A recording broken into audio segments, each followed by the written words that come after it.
Hello students, welcome to my channel. I am Sachin Singh. Today we start class 6 chapter 7 exercise 7.3. ठीक है, start करते हैं. देखिए इसमें हमें पढ़ना है इक्विवेलेंट फ्रैक्शंस क्या होते हैं. अब हमने अब तक प्रीवियस वीडियो में देख लिया फ्रैक्शंस क्या हैं. इस पर एक नया टॉपिक है इक्विवेलेंट फ्रैक्शंस. ठीक है, इक्विवेलेंट फ्रैक्शंस वो होते हैं जो जिसमें हम क्या करते हैं न्यूमरेटर और डिनोमिनेटर में दोनों में फ्रैक्शंस में सेम नंबर से मल्टीप्लाई कर देते हैं. जैसे हमें गिवन है 1/3 अगर आप किसी भी नंबर से मल्टीप्लाई करें तो उसके न्यूमरेटर में भी मल्टीप्लाई करेंगे और डिनोमिनेटर में. एग्जांपल के तौर पे हम जैसे 3 से मल्टीप्लाई करते हैं न्यूमरेटर में. देखिए न्यूमरेटर में 3 से मल्टीप्लाई किया तो सेम नंबर से डिनोमिनेटर में भी मल्टीप्लाई करना होगा. डिनोमिनेटर क्या है, जो फ्रैक्शन बार है उससे नीचे वाला पोर्शन, लोअर हाफ जो है. ठीक है, तो वो भी कितना होना चाहिए 3. ठीक है, तो 3 1 ज़ा 3 एंड 3 3 ज़ा 9. तो ये फ्रैक्शन क्या हो गया, इक्विवेलेंट फ्रैक्शन हो गया. किसके लिए, 1/3 के लिए इक्विवेलेंट है. अगर आप इसे कट करके भी चेक करेंगे, सिंपलेस्ट फॉर्म में कन्वर्ट करेंगे तो फिर से ये 3 1 ज़ा 3 और 3 3 ज़ा 9 वही फॉर्म आ जाएगी. वही फॉर्म देखिए, फिर से वही फॉर्म आ गई. इसमें हमें फिर से चेक करके देखिए, अगर हमने 1/3 का करना है तो ये नोमिनेटर से अगर 2 से किया है तो डिनोमिनेटर से भी किससे करना पड़ा है, 2 से. ठीक है, तो 1 2 ज़ा 2 और 3 2 ज़ा 6 यही नंबर आया हमारा. और इसको हम कट करके चेक करते हैं, 2 1 ज़ा 2 2 3 ज़ा 6 फिर से वही फ्रैक्शन आ जाता है. इसे हम क्या कह सकते हैं, इक्विवेलेंट फ्रैक्शन. इक्विवेलेंट फ्रैक्शन बनाते कैसे हैं कि सेम न्यूमरेटर डिनोमिनेटर में सेम नंबर से आप मल्टीप्लाई कर दीजिए तो फिर आपका क्या आ जाएगा, न्यूमरेटर आ जाएगा, मतलब कि सेम फ्रैक्शन आ जाएगा, जिसे हम इक्विवेलेंट फ्रैक्शन कहेंगे, जिसे हम क्या कहेंगे, इक्विवेलेंट फ्रैक्शन. ठीक है, आइए नेक्स्ट एग्जाम्पल पर चलते हैं. इसके एग्जाम्पल क्या कर रहा है, देखिए एग्जाम्पल है, एग्जाम्पल नंबर 3. एग्जाम्पल देखिए मस्ट है सॉल्व करने पहले. Find the equivalent fraction of 2/5 with numerator 6. अच्छा देखिए, एक फ्रैक्शन क्या है, 2/5. ठीक है, इक्विवेलेंट मतलब इक्वल टू का फॉर्म, इक्वल टू का आपका सिंबल लगा दीजिए. फिर कहा है न्यूमरेटर 6. तो दो चीज़ें होती हैं फ्रैक्शन में, एक न्यूमरेटर एक डिनोमिनेटर. तो न्यूमरेटर कितना है, 6 है, और डिनोमिनेटर हमें फाइंड आउट करना है. इसके देखिए दो तरीके हैं फाइंड आउट करने के लिए. पहले आप देख लीजिए, पहले इजी तरीका देख लीजिए. देखिए 2, ये भी न्यूमरेटर दोनों न्यूमरेटर है, तो 2 × 3 2 3 ज़ा 6. तो जो नंबरेटर में किया हमने वही हमें किस में करना पड़ता है, डिनोमिनेटर में. ये अभी हमने पढ़ा. तो 5 3 ज़ा 15. तो डिनोमिनेटर की वैल्यू क्या आ गई, 15. या फिर आप इसको इसी क्वेश्चन को आप इस तरह से भी सॉल्व कर सकते थे कि 2/5 इक्वल टू क्या कहते हैं, इक्वल टू हमें दे रखा है न्यूमरेटर 6 अपॉन नहीं पता डिनोमिनेटर तो x मान लिया और क्रॉस मल्टीप्लिकेशन कर दिया. क्रॉस मल्टीप्लिकेशन में क्या होगा, 2 × x हो जाएगा और 6 × 5. अब देखिए 2 कांस्टेंट है, x वेरिएबल है, 6 कांस्टेंट है और 5 भी कांस्टेंट है. जो कांस्टेंट की साइड जाना चाहिए और मल्टीप्लाई में तो किस में कन्वर्ट हो जाएगा, डिवाइड में. तो x तो वहीं छोड़ दीजिए और जो कांस्टेंट है वो कांस्टेंट की साइड चला गया, तो अपॉन में 2 डिवाइड में हो गया मल्टीप्लाई से. 2 3 ज़ा 6 और 3 5 ज़ा 15. तो आंसर फिर से क्या आता है, वैल्यू आंसर 15 ही आता, सेम वैल्यू आती है हमारी. नेक्स्ट चलते हैं, देखिए सेम इस क्वेश्चन को करते हैं. आइए, लिखा है 15 अपॉन 35 15 अपॉन 35. अब इसको हमें क्या दिया हुआ है, 15 अपॉन 35 डिनोमिनेटर 7. डिनोमिनेटर कौन सा होता है, जो लोअर हाफ होता है. तो डिनोमिनेटर हमें 7 गिवन है और न्यूमरेटर हमें फाइंड आउट करना होगा. अच्छा, इसके लिए तो हम सिंपल से 2 वे हैं करने के लिए. अगर हम करना चाहें तो किस तरह से कर सकते हैं, एक तो क्रॉस मल्टीप्लिकेशन का हमारे पास सीधा सीधा रास्ता खुला हुआ है. यहाँ पर x मान लिया जाएगा. ठीक है, x के लिए फिर क्या हो जाएगा, देखिए जो x हो, जिसके साथ x है उसको छोड़ दीजिए आप. ठीक है, जो x के साथ होगा उसको किस में ले जाइए आप, डिवाइड में. किसको ले जाएंगे इसमें, डिवाइड में. ठीक है, तो हमने डिवाइड में किसको लेके 35 को, और जो 15 × 7 है, 15 × 7. अब देखिए 7 5 ज़ा 35, 5 1 ज़ा 5 5 3 ज़ा 15. तो x की वैल्यू कितनी आ गई 3। तो देखिए आप देख भी सकते हैं यहाँ पर कितनी है x की वैल्यू, जो न्यूमरेटर की वैल्यू वो 3 आई है। ठीक है, तो करेक्ट है हमारा आंसर। आइए आगे चलते हैं, एक और क्वेश्चन है, इसको भी देखते हैं। 2/9, ठीक है, डिनोमिनेटर कितना है 63। अच्छा, अपॉन न्यूमरेटर में फाइंड आउट करना है। देखिए मैंने आप दोनों प्रोसेस से कहा कि आप किसी से भी कर सकते हैं। 9 के टेबल में 63, क्योंकि 9 भी डिनोमिनेटर है और 63 भी डिनोमिनेटर है, तो 9 के टेबल में 63 आएगा, यस आएगा, कितने 7 टाइम्स में। तो 2 अगर न्यूमरेटर में डिनोमिनेटर में 7 किया तो न्यूमरेटर में भी कितना मल्टीप्लाई करना पड़ेगा, 7 ही करना पड़ेगा, क्योंकि सेम नंबर होना चाहिए। 2 7 जा 14। तो ये हमारा आंसर क्या आ गया 14/63। आंसर क्या है 14/63। तो इक्विवेलेंट फ्रैक्शन हो गया 14/63। अच्छा, अब देखिए नेक्स्ट चीज़ है a fraction is said to be in the simplest form if its numerator and denominator have no common factor except 1। इसका मतलब क्या हुआ, इसका मतलब सिंपल सा ये हुआ कि अगर कोई सिंपलेस्ट फॉर्म है, देखिए 14 बाई मैंने 63 लिख दिया, और मैं ऐसे कट करता हूँ 7 से मैंने कट किया, तो 7 2 जा 14 और 7 9 जा 63। तो अब ये डिवाइड नहीं हो सकता, क्योंकि इसमें जो कॉमन फैक्टर है ना, कॉमन फैक्टर है वो 1 है सिर्फ। 1 के अलावा कोई कॉमन फैक्टर नहीं, किसी भी टेबल में नहीं आएंगे, ना तो 2 के टेबल में आएंगे, ना 5 के, ना 4 के, ना 3, किसी भी टेबल में नहीं आ सकते दोनों एक साथ। ठीक है, तो मतलब इनमें कॉमन जो फैक्टर है, वो कॉमन फैक्टर क्या है इन दोनों का, कॉमन फैक्टर क्या होते हैं देखो एक बार देख ही लेते हैं। चलिए 2 × 1 9 × 1। देखिए कॉमन फैक्टर सिर्फ क्या है इसमें 1 ही है, और कोई कॉमन फैक्टर है नहीं। जब कोई कॉमन फैक्टर ना बचे तो मतलब वो चीज़ क्या हो गई, वो फ्रैक्शन हो गया सिंपलेस्ट फॉर्म। वो फ्रैक्शन कौन सी फॉर्म में हो गया, सिंपलेस्ट फॉर्म। मतलब अब ये डिविजिबल नहीं है, सिंपलेस्ट फॉर्म में हो गया। ठीक है, अच्छा एक शॉर्टेस्ट वे दे रखा है कि हमें अगर किसी शॉर्टेस्ट वे क्या है रीड कर लेते हैं। The shortest way to find the equivalent fraction in the simplest form is in to find SCF of the numerator and denominator and then divide by both of them by SCF। ये कह रहा है कि अगर कोई fraction है हमारे पास, ठीक है 14/63 है जैसे एग्जांपल के तौर पे, अगर हमें इनको सिंपलेस्ट फॉर्म में डायरेक्टली करना है तो हमें कैसे पता होगा कि किससे डिवाइड करना है हमें। तो इसके लिए आप क्या कर लीजिए, उन नंबर्स का क्या निकाल लीजिए, आप निकाल लीजिए SCF निकाल लीजिए। SCF चलिए ट्राई कर लेते हैं एक बार। 63 डिविजिबल बाई 14 SCF निकाल रहे हैं। 14 4 जो 56 और 56 रिमेनिंग कितने बचे 7। अब 7 अंदर जाएगा तो क्या आएगा 14, 7 2 जो 14। तो इससे पता लग गया कि जो SCF आया वो कितना आया 7। हमें किससे डिवाइड करना पड़ेगा, इससे डिवाइडेड बाई 7, जिससे ये किस में कन्वर्ट हो जाए सिंपलेस्ट फॉर्म में। देखिए 7 2 जो 14 और 7 9 जो 63, फिर से आ गया क्या 2/9। ये क्या होगी सिंपलेस्ट फॉर्म होगी फ्रैक्शन की। अब ये एक्सरसाइज कर लेते हैं, स्टार्ट करते हैं exercise.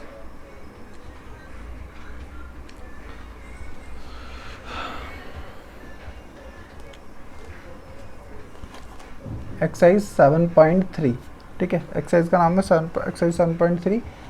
Right the fractions are all these fractions equivalent. क्या ये सभी फ्रैक्शन इक्वल हैं, येस और नो, इसका आंसर देना था हमें। ठीक है, तो चलिए कर लेते हैं। देखिए अगर हम इससे बात करें तो दो चीज़ें होंगी फ्रैक्शन के अंदर, दो चीज़ें होती हैं। एक तो होती है न्यूमरेटर और डिनोमिनेटर। ठीक है, फ्रैक्शन में जो डिनोमिनेटर होता है वो होता है होल मीन्स कुछ नहीं है, होल मीन्स है टोटल वैल्यू। होल मीन्स क्या है, टोटल वैल्यू। ठीक है, और न्यूमरेटर में जिसकी हमें बात करी गई हो फ्रैक्शन में, क्वेश्चन में। ठीक है, तो इसका फर्स्ट वाला देख लीजिए आप, टोटल वैल्यू कितनी है, टोटल पार्ट्स कितने हैं इसके। देखिए एक फर्स्ट पार्ट ये, सेकंड पार्ट ये। ठीक है, तो फर्स्ट पार्ट हमारा, ठीक है, तो टोटल पार्ट कितने हो गए, एक पार्ट ये एक पार्ट ये है, तो टोटल पार्ट्स कितने हो गए, 2 पार्ट्स हैं इसके। तो होल तो हो गया, टोटल पार्ट्स जो टोटल वैल्यू है वो 2 है। और उसमें शेडेड पार्ट पोर्शन कितना, शेडेड कितना, ये ब्लू वाला शेडेड, एक ही पोर्शन शेडेड है तो 1। ठीक है, ये फर्स्ट के लिए हुआ। अब इसमें देख लेते हैं टोटल पार्ट्स नीचे आएंगे डिनोमिनेटर में 1 2, देखिए 4 पार्ट्स हैं इसमें 1 2 3 4। ठीक है, टोटल पार्ट्स कितने हुए 4। शेडेड कितने इसमें से 2। ठीक है, 2 ये शेडेड है, ये शेडेड है, तो 2 पार्ट्स शेडेड है। आइए थर्ड में चलते हैं। और टोटल पार्ट्स कितने हैं, 1 2 3 4 5 6, ठीक है। तो 6 पार्ट्स हैं टोटल। और उसके बाद क्या कहते हैं, शेडेड कितने, 3 पार्ट्स शेडेड है, सिंपल सी बात है। देखिए इसको कन्वर्ट करते हैं, 1 2 3 4 5 6 7 8, टोटल पार्ट्स हैं 8 और शेडेड कितने हैं 4। क्या ये सभी फ्रैक्शंस इक्वल हैं या नहीं है? देखिए इन दोनों में फैक्टर क्या है, कॉमन फैक्टर क्या है, 1 ही है, तो फिर ये तो आप नहीं कर सकते। इन दोनों में अगर कहें तो देखिए 2 1 जा 2, 2 2 जा 4, 3 1 जा 3, 3 2 जा 6, 4 1 जा 4, 4 2 जा 8। अच्छा देखिए इसका फ्रैक्शन था 1/2, इसका भी 1/2, इसका भी 1/2, इसका भी 1/2, तो तीनों के फ्रैक्शंस क्या हैं, सेम आए, तो yes all these are equivalent fraction, ये सभी क्या है, इक्विवेलेंट फ्रैक्शंस हैं, ठीक है, ये सभी इक्विवेलेंट फ्रैक्शंस हैं। या फिर अब इनका चेक करना है, ये चेक कर लेते हैं इनको, ठीक है। सबसे पहले हम चेक करेंगे कि शेडेड और अनशेडेड वही सेम क्वेश्चन है, कोई चेंजेस नहीं है, बस हमें चेक करना है फॉर इन सभी को। तो पहले टोटल पार्ट्स देख लीजिए, 1 2 3 4, 4 की 3 लाइन्स है, 4 ये 4 है ब्लॉक, ये भी 4 हुए फिर, और ये भी 4, तो कितने टोटल कितने हैं 12। तो हमारा जो डिनोमिनेटर होगा नोमिनेटर होगा डिनोमिनेटर, जो डिनोमिनेटर हुआ इसमें क्या हुआ, वो हुआ 12, ठीक है। इसमें शेडेड कितने हैं, देखिए ये 4 आल, ये जो 4 आपको अपने अंडरलाइन किया मैंने, ये 4 क्या हैं, ये 4 के 4 क्या है, शेडेड पोर्शन है, तो हमें शेडेड पोर्शन का ही निकालना है, ठीक है। इसमें से देख लेते हैं टोटल कितने हैं, 1 2 3 4 5 6 7 8 9, टोटल पार्ट्स हैं 9, शेडेड कितने हैं 3। अब इसमें देखिए टोटल पार्ट्स कितने हैं, 1 2 3 4 5 6 पार्ट्स हैं, शेडेड कितने हैं 2। इसमें देखते हैं कितने पार्ट्स हैं टोटल 3, और शेडेड कितने हैं 1। और इसमें देखते हैं कितने पार्ट्स हैं 1 2 3 4 5, तो 5 इधर 5 इधर 5 इधर, मतलब टोटल पार्ट्स हैं 15, और 15 में शेडेड कितने हैं 4 5 6 शेडेड है। अगर आप इसे आप फ्रैक्शन में करके देखते हैं, देखिए सिंपलेस्ट फॉर्म में कन्वर्ट करके देखते हैं, 4 1 जा 4, 4 3 जा 12, ठीक है, और 3 1 जा 3, 3 3 जा 9, 2 1 जा 2, 2 3 जा 6, 1/3, 3 2 जा 6, 3 5 जा 15। देखिए ये तो 1/3 है, ये भी 1/3 1/3 1/3, बट ये 2/5 आ गया लास्ट वाला हमारा। अगर ये 2/5 है तो मतलब ये सब के सब क्या नहीं है, इक्विवेलेंट फ्रैक्शन नहीं है। इक्विवेलेंट फ्रैक्शन नहीं है तो इसके लिए यहाँ पर आ जाएगा no, they all are not equivalent fraction, ठीक है। नेक्स्ट क्वेश्चन करते हैं, देखिए क्या लिखा हुआ है, write the fractions and pair up the equivalent fractions from each row, ठीक है। सबसे पहले तो आपको पेयर निकालने हैं, ठीक है, फिर मैच कर लेंगे उसके बाद। तो आप ये बताइए कि एक पार्ट 1 पार्ट, एक पार्ट ये भी रहा, टोटल पार्ट्स कितने हैं, देखिए वही सेम चीज़, कोई डिफरेंस नहीं है, सेम चीज़। टोटल पार्ट्स कितने हैं 1 और 1 2, और शेडेड कितने हैं 1, तो ये ए का हुआ। अब बी में देखिए टोटल पार्ट्स कितने हैं, देखते हैं, चलो आप 1 1 लिख लीजिए, फिर गिन लिया कीजिए कि टोटल कितने हैं, 1, टोटल कितने हुए 6 पार्ट्स हैं, और 6 पार्ट्स में शेडेड पोर्शन कितने दिख रहे हैं आपको 4, यस। और अब इसमें देखते हैं टोटल पार्ट्स कितने हैं 1,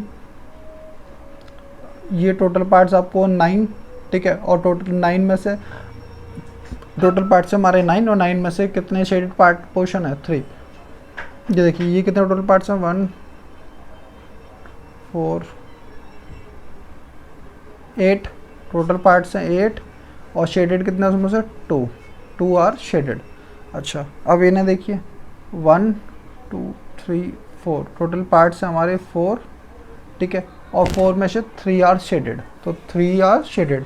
अब हम इनको क्या करना होगा, मैचिंग करनी थी हमें इस बी ब्लॉक से, ठीक है, कि इसमें ये किससे मैच होते हैं, ठीक है। तो देखिए पहले हम इनको टोटल पार्ट्स को कर लेते हैं कि इनमें कितने कितने पार्ट्स हैं। अगर हम देखें तो इनमें कितने कितने पार्ट्स हैं, हमें अभी पता लग जाएगा।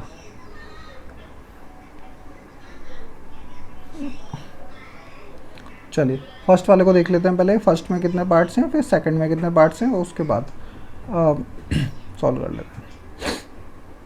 देखिए ये अगर पोर्शन करें तो शेडेड, देखिए 1, एक के अंदर 2 पार्ट्स हैं, 1 1 1 1 1 1 1 1 1 1 वन वन वन वन, ठीक है। तो देखिए टोटल पार्ट्स कितने हैं, 1 2 3 4 5 6 6 6 3 जा 18। तो टोटल पार्ट्स वही हमारे हैं, इसमें से टोटल पार्ट्स हैं इसके 18, ठीक है। शेडेड पोर्शन कितना है, शेडेड को कट कर दीजिए आप, 1 2 3 4 5 6, शेडेड हमारा 6, ठीक है। तो शेडेड हमारा 6 है, अच्छा ठीक है। चलिए नेक्स्ट चलते हैं सेकंड पर। सेकंड में अगर देखें हम चेक करें तो हमारे जो टोटल पार्ट्स हैं वो कितने हैं, 1 2 3 4 5 6 7 8, टोटल पार्ट्स हमारे 8 और शेडेड पोर्शन कितने हैं, 4। नेक्स्ट अब शेडेड कितने हैं, अनशेडेड कितने हैं, one total parts 1 2 3 4 5 6 7 8 9 10 11 12 13 14 15 16, total part 16। Shaded portion कितने हैं, कट कर दीजिए, 1 2 3 4 5 6 7 8 9 10 11 12, शेडेड पोर्शन है 12, ठीक है। इसमें आइए टोटल पार्ट्स कितने हैं, 1 2 3 4 5 6 7 8 9 10 11 12, टोटल पार्ट्स हैं 12 और शेडेड कितने हैं, और उनको कट कर दीजिए जो शेडेड हैं आपके। देखिए उसमें से 4 अनशेडेड हैं, तो बचे वो कितने, 8 ही बचे जो कि अनशेडेड होंगे। सिंपल सी बात है, हम इस तरह से भी कर सकते हैं। टोटल पार्ट्स कितने हैं, 1 2 3 4 5 6 7 8 9 10 11 12 13 14 15 16, टोटल पार्ट्स कितने हुए, 16। 16 में से अनशेडेड शेडेड कितने हैं, 1 2 3 4 are unshaded part, shaded part, ठीक है। अब हमें इन्हें मैच करना है कि ये किससे मैच होते हैं। हमें पहले इन्हें फ्रैक्शन में कन्वर्ट करना होगा, ठीक है। फ्रैक्शन में कैसे कन्वर्ट कर सकते हैं, ये देखिए एक सिंपल सा मैं तरीका आपको एक क्वेश्चन करके दिखा देता हूँ।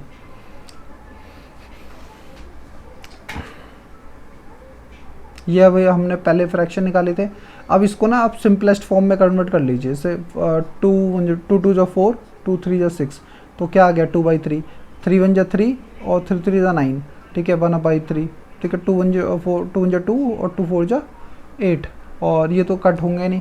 अब ये किससे मैच होते हैं ये चेक करना है हमें। सबसे पहले देखिए हमारा क्या है, अब इनको भी आप फ्रैक्शन में कन्वर्ट कर लीजिए पहले एक सिंपलेस्ट फॉर्म में। कैसे करेंगे, ये देखिए कट करिए, 6 1 जा 6 6 3 जा 18, तो 1/3 आया। 4 1 जा 4 4 2 जा 8, 1/2 आया। 4 3 जा 12 4 4 जा 16, 3/4 आया। 8 8 2 जा 4 2 जा 8 और 4 3 जा 12, 2/3। 4 1 जा 4 4 4 जा 16, ठीक है। अब मैच कैसे करना है ये इसे चेक कर लेना। मैंने सबसे पहले क्या हमारा नंबर क्या है, 1/3, ये देखिए इसमें 1/3 है, उधर क्या है,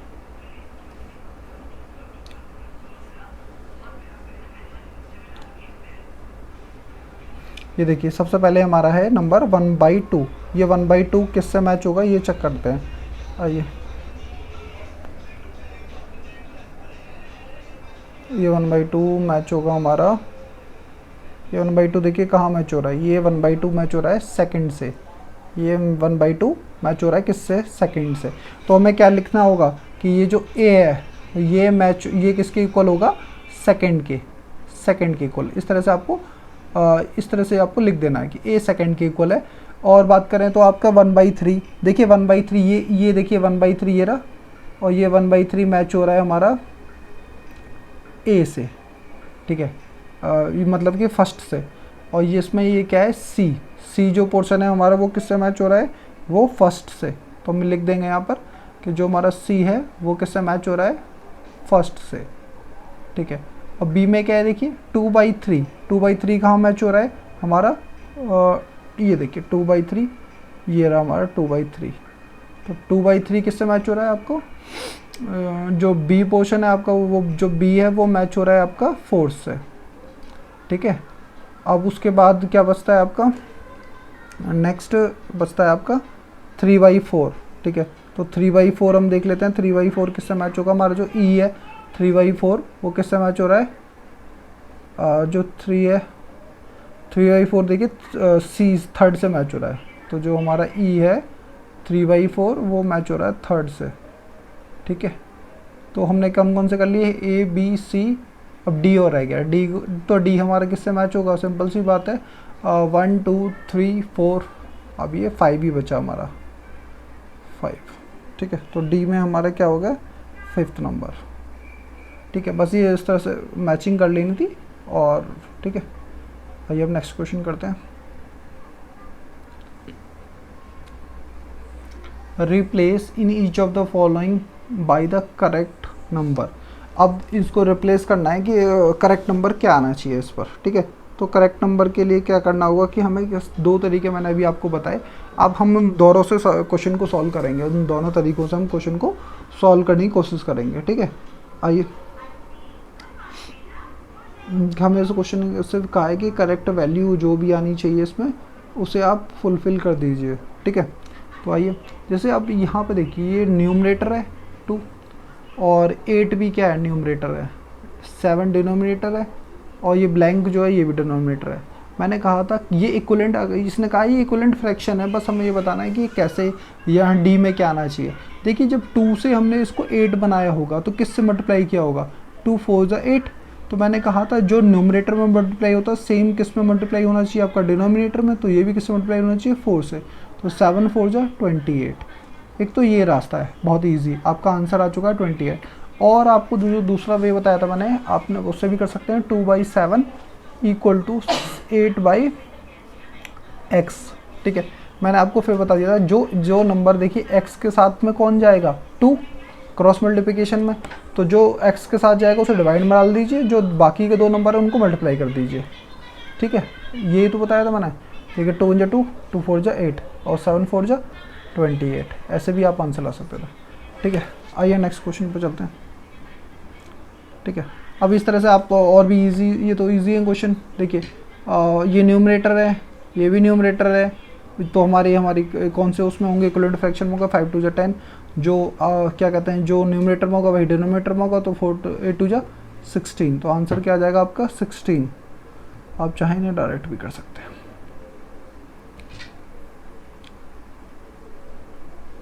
ठीक है।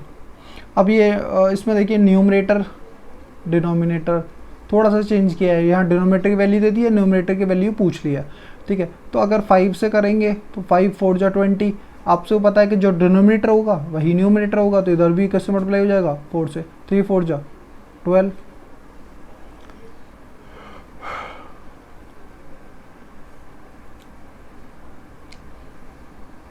नेक्स्ट, अच्छा देखिए इसमें क्या करना है, इसमें ना आपको थोड़ा सा परेशानी होती होगी कि ये कैसे हुआ। देखिए 45 का टेबल 15 तो नहीं आता, लेकिन 15 के टेबल में 45 ज़रूर आता है, ठीक है। आपको ये सोचना होगा, इसमें रिवर्स सोचना होगा आपको कि 45 के टेबल में 15 तो नहीं आता, लेकिन हाँ 15 के टेबल में 45 ज़रूर आता है। कितने टाइम्स में, 15 2 30, 15 3 45, तो 3 टाइम्स में। तो न्यूमरेटर है, ये भी न्यूमरेटर है, ये भी न्यूमरेटर। कि अगर हमें मतलब कि राइट हैंड साइड से लेफ्ट हैंड साइड जाना है इस बार, लेकिन अगर हम चाहते हैं कि हम देखिए, या तो आपको 3 से डिवाइड देना होगा 45 को, तो भी 15 आ जाएगा। तो या तो आप 60 को डिवाइड दे दीजिए 3 से, क्योंकि आपने यहाँ पे क्या दिया है, इसको मल्टीप्लाई किया ना, या फिर यहाँ पे आप डिवाइड भी दे सकते हैं चाहें तो। देखिए 45 से 3 को डिवाइड दीजिए तब भी 15 आएगा। तो इस तरह से डिवाइड कर लीजिए 60 को 3 से, 3 से डिवाइड करेंगे तो हमारा क्या आएगा, सिंपल से हमें पता है 20। हमारा आंसर क्या आएगा 20, ठीक है। क्योंकि 60 डिवाइडेड बाई आपको कितना करना होगा 3। और अब जब मैं मल्टीप्लाई का बताया था, आप देखिए 20, जब मैंने बताया था कि अगर आप मल्टीप्लाई करते हैं इस वैल्यू को 23 × 60, इस तरह से आप सोच सकते थे, ठीक है। और सेम देखिए रिवर्स है, इसमें रिवर्स ऑर्डर, चलिए आप इस तरह से डिवाइड में ही समझ लीजिए कि, या फिर आप क्योंकि 24 को डिवाइड करते हैं अगर हम किससे, 6 से, देखिए 6 4 ज़ा 6 4 ज़ा 24, अगर 6 से डिवाइड दिया जाए 24 को तो 4 आंसर आना चाहिए, ठीक है। इसी तरह से आपने इधर डिवाइड दिया तो इधर भी आपको किससे डिवाइड देना होगा, 6 से डिवाइड देना होगा, ठीक है। तो 18 को अगर 6 से डिवाइड देंगे तो क्या आना चाहिए हमारा आंसर 3। तो आंसर क्या आ गया हमारा 3, आंसर वो हमारा। चलो ठीक है, आगे बात करते हैं। अच्छा देखिए फाइंड, क्वेश्चन नंबर 4 की बात करते हैं। क्वेश्चन नंबर 4 क्या कह रहा है, find the equivalent fraction of 3/5 having denominator 20, जिसका डिनोमिनेटर 20 हो, ठीक है। तो पहले आप फ्रैक्शन लिख लीजिए 3/5, जिसमें न्यूमरेटर क्या है 3 और 5 क्या है डिनोमिनेटर, 5 क्या है डिनोमिनेटर। और हमें किसकी वैल्यू बतानी थी, जो ए वाला हम पोर्शन कर रहे हैं वो हमें बतानी है डिनोमिनेटर 20 की वैल्यू, इक्वलेंट फ्रैक्शन जिसका डिनोमिनेटर कितना हो 20, और यहाँ पे हमें वैल्यू बतानी है। ठीक है, अब आप बताइए 5 किससे मल्टीप्लाई करें कि 20 आ जाए, 5 4 जा 20। अगर डिनोमिनेटर में 20 से 4 से मल्टीप्लाई करना है तो न्यूमरेटर में भी 4 से ही मल्टीप्लाई करना होगा, 3 4 जा 12। जो ब्लैंक की वैल्यू थी वो कितनी आ गई 12, ये हमारा आंसर हुआ। ठीक है, अब इसी चीज़ को बी पोर्शन में कर लेते हैं। ए था ये कि वो तो वैल्यू फ्रैक्शन की सेम ही रहेगी, न्यूमरेटर डिनोमिनेटर वो तो चेंज होने से रहे। ठीक है, वो तो चेंज नहीं होंगे। ठीक है, लेकिन हाँ इस बार जो वैल्यू है वो कितनी हो गई है, वो 9 हो गई है, वो भी किस में न्यूमरेटर में। ठीक है, तो डिनोमिनेटर की वैल्यू बतानी है हमें, डिनोमिनेटर कितने। तो आप यहाँ पे चेक कर लीजिए कि 3 के टेबल में 5 कितने टाइम्स में, 9 कितने टाइम्स में आएगा, 3 3 जा 9। तो इस तरह से जो सेम नंबर से नीचे मल्टीप्लाई कर दीजिए, 5 3 जा 15, तो एक्स की वैल्यू कितनी आ गई 15, जो कि डिनोमिनेटर है। ठीक है, इसके कुछ और क्वेश्चन भी दे रखे हैं हमें कि अगर आपका फ्रैक्शन वही है, फ्रैक्शन चेंज नहीं होगा, फ्रैक्शन है 3/5। ठीक है, फ्रैक्शन वही है 3/5, लेकिन जो डिनोमिनेटर है वो कितना होगा, डिनोमिनेटर देखिए डिनोमिनेटर नॉमिनेटर सामने लिखना है, फिर क्या लिखा हुआ है डिनोमिनेटर 30, डिनोमिनेटर की जगह लिख दीजिए 30। अब सिंपल सा आंसर ढूंढिए, आप बताइए 5 6 जा 30 होता है, सिंपल सी बात है, मल्टीप्लाई करना पड़ेगा 5 6 जा 30, जो सेम नीचे किया है वही सेम ऊपर करना होगा, 6 3 जा 18, जो आंसर आया वो हमारा क्या आया 18। ठीक है, इस तरह से बी पोर्शन देख लेते हैं, डी पोर्शन देखते हैं इसका। तो जो फ्रैक्शन था वो तो सेम ही था 3/5, और आप इक्वलेंट का इक्वल का साइन सिंबल लगा दीजिए, उसके बाद देखिए क्या लिखा हुआ न्यूमरेटर 27। तो न्यूमरेटर की जगह मतलब ऊपर, तो ऊपर अपर हाफ में 27 जो कि न्यूमरेटर ही है ना, हमें डिनोमिनेटर की वैल्यू बतानी है। 3 के टेबल में आप खुद बताइए, 9 जा 3 9 जा 27, तो इस तरह से 5 9 जा सेम नंबर रखना था हमें, तो 45, जो डिनोमिनेटर की वैल्यू आ गई वो कितनी आ गई 45। तो डिनोमिनेटर की वैल्यू कितनी हो गई हमारी 45। अच्छा, अब देखिए एक इक्वलेंट फ्रैक्शन दिया हुआ है हमारे, जो फ्रैक्शन है वो हमारा है 36/48।